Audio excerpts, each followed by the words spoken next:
May lugar noon na halos bawat pamilyang Pinoy ay napuntahan. Pero ngayon, halos nakalimutan na ng panahon.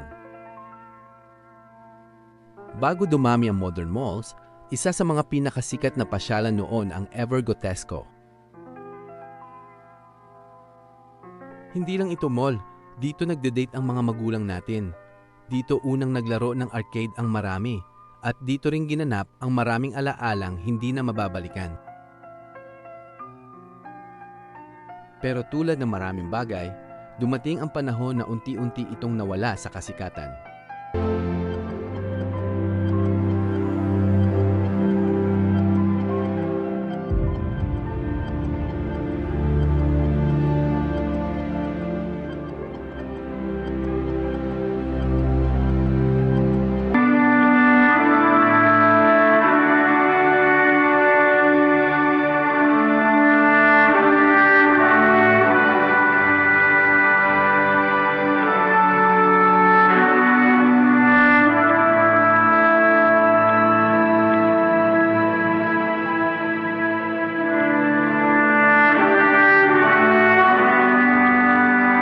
Bago natin pag-usapan ang Evergotesco Mall ay alamin muna natin kung saan pa nanggaling ang pangalang Gotesco. Ang pangalang Gotesco ay acronym ng Gotong Electrical Supplies Company. Ito ang kumpanya ni Gotong na ama ng founder ng Evergotesco na si Jose Go.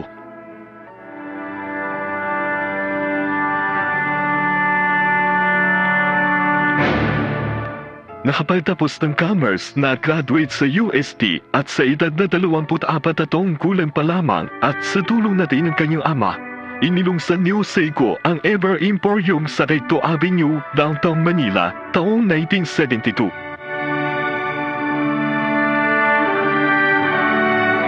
Ayon niya kay Jose Go, siya daw ang unang nagsimula ng konsepto na one-stop shopping sa bansa ay sinasabing isa sa kauna-unahang shopping center na may department store, supermarket at sinihan. Ipinakilala ang Ever bilang shopping center na pangmasa na nag-aalok ng mga murang bilihin at madalas mga estudyante ng University Belt ang namimili dito.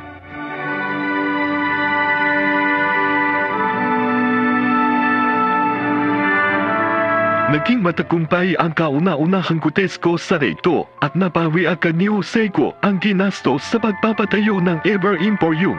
At noong 1975 ay natayo ng isa pang Evergotesco sa Caloocan.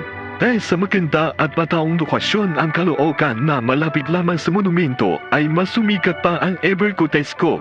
At noong 1980s nang pasupin ni Jose Go ang mall business nang maging matagumpay ang mall na itinatag ni Henry C. noong 1985 ang SMCP North EDSA.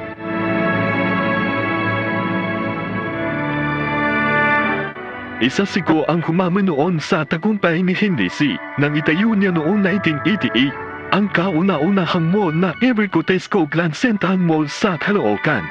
Naging matagumpay ang Evergotesco Grand Central dahil malapit lamang ito sa LRT Line 1. Taong 1989 nang buksan ang Evergotesco sa Las Piñas. Evergotesco Commonwealth taong 1994.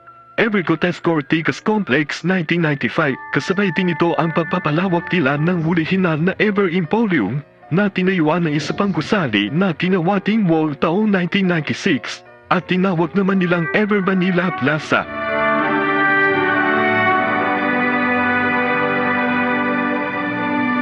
Isa sa pinakamalaki retailer sa bansa noon ang Evergotesco. Namumuna noon ang Uniwide Sales, halos naging kapareho ng kapalaran ang Evergotesco at Uniwide Sales. Parehong naapektuhan ng 1997 Asian Financial Crisis.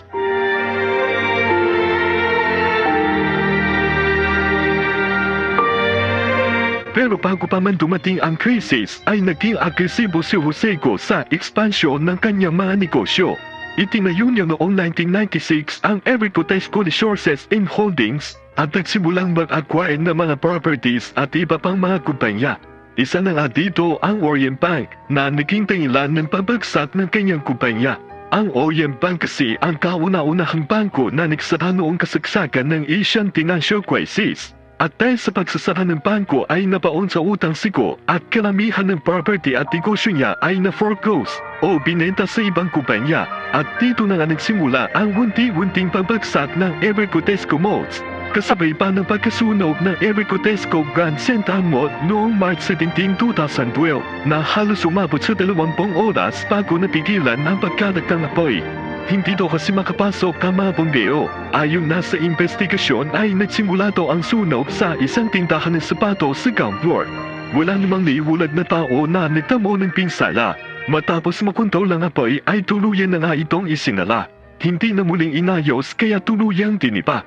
Tuwing umuulan na ay napupuno ang bahanting lote ng tubig kaya nagmimistulang lake ang lugar. Hindi nagtagal ay ibinenta ang property para tayuan ulit ng bagong mall. Matapos ang sunog ay isa-isa na nagsala ang iba pang mall ng Evercotesco.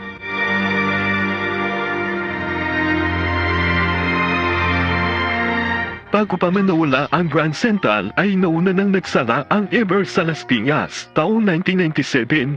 Sumunod din nagsara ang Ever sa Ortigas noong January 2016 at di nagtagal ay binuksan ang SM City East Ortigas noong December ng parehong taon.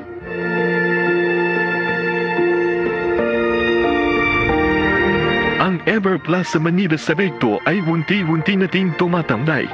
Ang lumang gusali ng Ever Emporium ay naibenta na at dito nakatayo ang University of the East. Nung dumating ang pandemya noong 2020, ang extension ay tuluyan nating isinara. Kaya ang natitilang Evercotesco Mall ay ang Evercotesco Commonwealth.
Okay, so nagpapalik na tayo dito sa Maynila and nandito tayo sa kahabaan ng Recto Avenue, Hechibelo. So mabilis lang tayo dito dahil gusto ulit ipakita sa inyo itong original na Evercotesco.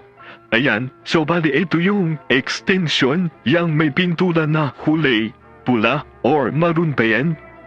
Ayan, tapos itong katabi niya, ito naman yung Evercotesco Emporium or Ever Emporium.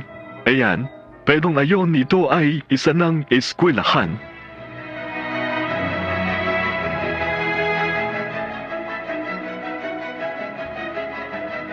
Tapos dito sa Ever Manila Plaza may nakalagay Ever Supermarket. So, sarado naman pero comment nga kayo mga kachibero kung open pa ba ang Ever Supermarket dito sa Recto Avenue. Ayan.